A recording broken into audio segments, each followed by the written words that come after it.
Oseas 5, cuanto más lejos, más difícil es volver. El libro de Oseas describe en varios capítulos cómo ocurre la apostasía, que es la condición de la persona que decide vivir separada de Dios, de su palabra y de su pueblo. En el capítulo 5 vemos los pasos, las consecuencias que generalmente marcan la historia de los que se alejan del Señor, entrando en una condición cada vez de mayor degradación. En una progresión, primero el pueblo se hunde cada vez más en la maldad, después pierde el contacto con Dios. Tercero, se pierde en su propia vanidad, quedando sin ninguna esperanza de restauración. Ese es el camino de quien rechaza el pacto divino hasta el final. En el contexto del mismo capítulo, Dios señala que Él está atento a la condición de sus hijos. Los versículos iniciales son una reprensión directa a toda la nación, incluyendo a reyes, sacerdotes y al pueblo. Dios dice, y haciendo víctimas, han bajado hasta lo profundo, por tanto, castigaré a todos. Haré juicio. Él también dice, no piensan en convertirse a Dios, porque espíritu de fornicación está en medio de ellos y no conocen a Jehová. El pueblo de Israel estaba tan acostumbrado y hundido profundamente en la transgresión, tan acostumbrado a la prostitución espiritual y física y demás prácticas mundanas, que ya no sentía la necesidad de arrepentimiento y perdón ofrecidos por Dios. Su proceder era una consecuencia del espíritu de prostitución que actuaba en medio de ellos. Esta es una expresión fuerte, pero indica ese modo de pensar y actuar basado en la intención de hacer lo malo, de vivir separados. Como resultado, no conocían a Dios. Por eso se confirmó el viejo dicho, cuanto más lejos nos vamos, más difícil es volver. ¿Por qué Israel se había apartado?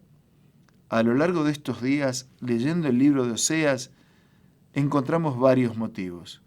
El pueblo descuidó el conocimiento de Dios, se acercó a dioses extraños quebrantando el pacto, se unió a eso su espíritu de soberbia, la nación transgredió la ley de Dios con la cabeza erguida sin importar el llamado exhortativo de los profetas, caminaba a grandes pasos hacia la destrucción, pero parecía que no les importaba esa condición y las exhortaciones recibidas.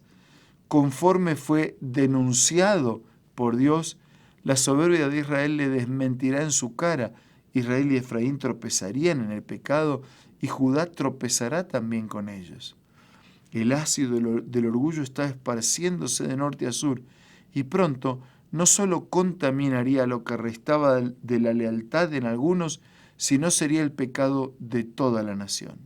Aún así, a pesar de saber que Israel estaba lejos de lamentarse por su arrogancia pecaminosa, Dios continuó llamándolos para que volvieran atrás, mientras todavía había tiempo. Se presenta una de las reprensiones más fuertes de todo el libro. El mensaje básico es que no hay seguridad lejos de la fuente de vida. No hay seguridad en nuestras propias opiniones o fuerzas. Si Dios enviara el castigo, ninguna nación o pacto político podría librarlos. Sin el pacto con Dios, el desastre inminente es un golpe insuperable.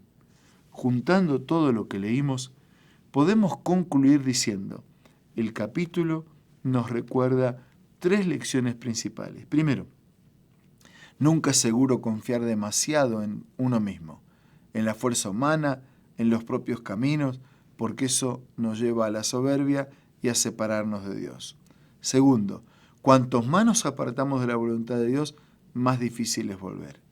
Tercero, nuestra única seguridad y esperanza reposa sobre Dios y su palabra, no en nuestra sabiduría humana. Que seamos capaces de identificar las señales de muerte espiritual antes que la llaga de la indiferencia o indisposición contamine nuestra mente a tal punto que notemos el abismo hacia el cual estamos yendo. En lugar de hundirnos en el egoísmo, nuestro Padre nos invita a afirmarnos en su palabra, en su ley, en sus promesas. Este es el camino correcto, más humilde y más seguro. Andemos en Él. Vamos a orar. Gracias, Señor, por una invitación, un llamado a nuestra mente y corazón a andar en tus caminos. Queremos dejar nuestro camino y nuestra voluntad para andar en tus caminos y hacer tu voluntad. Bendícenos a todos, oramos y agradecemos en el nombre de Jesús. Amén. Muchas gracias, un abrazo. Hasta mañana, si Dios quiere.